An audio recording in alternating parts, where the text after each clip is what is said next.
Good evening বন্ধুরা, welcome to my channel মিঠিস মম। আজকে আমি ব্লগটা সন্ধ্যে থেকেই শুরু করলাম, কারণ সারাদিন মেয়ে এতটাই দুষ্টুমি করছিল, ব্লগ আর শ্যুট করাই যাচ্ছিল না। তো বন্ধুরা, এখন আমি চলে এসেছি সন্ধে দিতে। আমার ননদ থাকলে ননদই সন্ধে দেয়, কিন্তু ও যেদিনকে পড়াতে যায় সেদিনকে আমি কি সন্ধে দিই। আর ও আজকে একটু বাইরে বেরিয়েছে, সেই জন্য আর কি ফিরতে লেট হয়ে যাবে, আমি সন্ধে দিয়ে দিই। নিচে ঘরে ঠাকুরকে প্রদীপ দেখানোর পর আমি চলে আসলাম উপর ঘরে, আর এই ঘরটা আমার ননদের ঘর। তো বন্ধুরা, সন্ধে দিয়ে দিলাম, দিয়ে চা খাওয়া হয়ে গেছিল, তারপর আমার ননদ চলে এসেছিল। আজকে ঘরে কেক বানানো হবে, আর ওই জন্যই ও কেকের কিছু সরঞ্জাম আর কি যেগুলো সব লাগে সেগুলো কিনতে গিয়েছিলাম। আর এখানে দেখো কেকের ব্যাটারটা পুরো তৈরি হয়ে গেছে, কিন্তু কেকের ব্যাটারটা তৈরি হয়ে গেছে আর একটু বেশি করে ফেটে নিচ্ছে যাতে কেকটা বেশি ফুলবে। আর আমাদের বাড়িতে নয়, যখন জানুয়ারি আর কি 1 জানুয়ারি 25শে ডিসেম্বরও কেক বানানো হয়েছিল, তো এবারেও কেকটা বানানো হচ্ছে। কিন্তু এবারে যে ভ্যানিলাটা, সেটা সেন্টটা একটু উগ্র টাইপের, এর আগেরটা কিন্তু ভালো ছিল। জানি না কেকে দিলে কিরকম গন্ধ উঠবে। তো বন্ধুরা, তোমরা যখন কেক তৈরি করো তো তোমরা কোন ফ্লেভার ইউজ করো আমাকে একটু জানিও তো। তারপর এখানে কেকের ব্যাটারটা ভালো করে ফেটিয়ে নিয়েছিল, তারপর বাটিতে ময়দা মাখিয়ে ঢেলে নেওয়া হচ্ছে। তারপর আমরা এখন চলে এসেছি রান্নাঘরে। বালিটা ওই তো ওই বালতি চাপা রেখে দিয়েছিলাম, ভালো করে ওই বালতিটা তুলে দেওয়া হয়েছিল তো।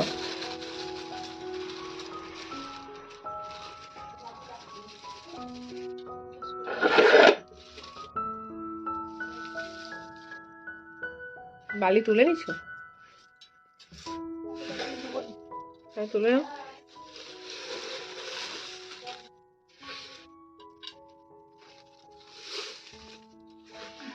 বালি হচ্ছে বৌদি, কোথায়?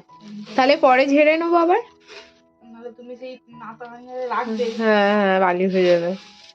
আর বালি এমন একটা কেকটা, হ্যাঁ কেকটা 30 মিনিট মতো হবে তো। দেখতে 20 মিনিট করে দেখতে।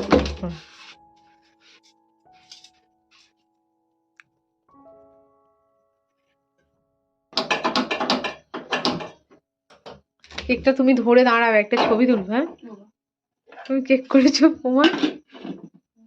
বন্ধুরা, কেকের ব্যাটারটা বাটিতে ঢেলে নিয়ে তারপর দেখো এরকম করে কিশমিশ সাজিয়ে নেওয়া হয়েছিল, তো দেখতে কিন্তু খুবই সুন্দর লাগছিল। তারপর কেকের বাটিতে গরম বালির মধ্যে বসিয়ে এখন বন্ধ করে দেওয়া হয়েছে। ঠিক আছে, দেখো। হ্যাঁ, লাগেনি আর না, একটু লেগেছে, আর একটু হবে। হ্যাঁ ঠিকই বলছে, 30-35। হ্যাঁ, চাপা দিয়ে দাও।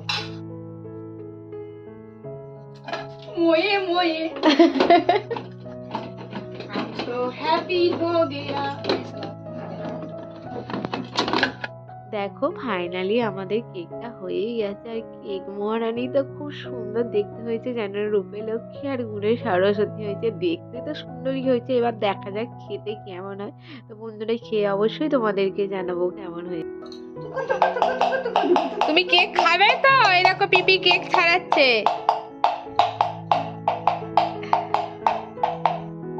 মুখের দিকে দেখছে।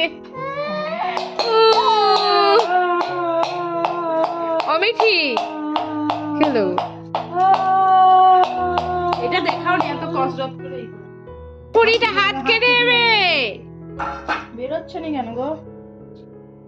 বন্ধুরা, কেকটা কিন্তু সত্যিই দেখতে অপূর্ব সুন্দর হয়েছে, আর তলা দিকটা একটু বসে গিয়েছিল। কেন বলো তো, আসলে আমরা যেই বাটিটায় কেকটা বসিয়েছিলাম ওই বাটিটা আমাদের চা হয়, আর ওটা একটু পাতলা হয়ে গেছে, তাই তলার দিকটা একটু কেকের এমনিতেই পুড়ে যায়, কালো কালো হয়ে যায়।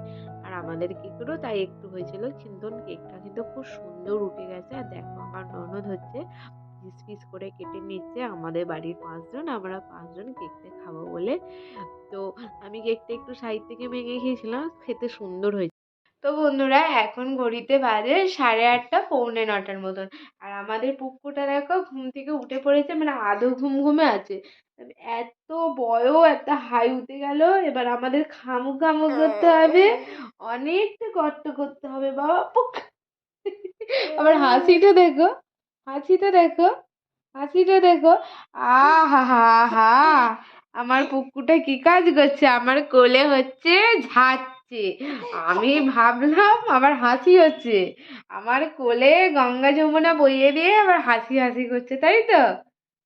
তো হচ্ছে খাবার করে আসলাম, আর আজকে আমাদের রাতে রুটি হচ্ছে, রুটি আর আলুর তরকারি আজকে উনুনেই হয়েছে।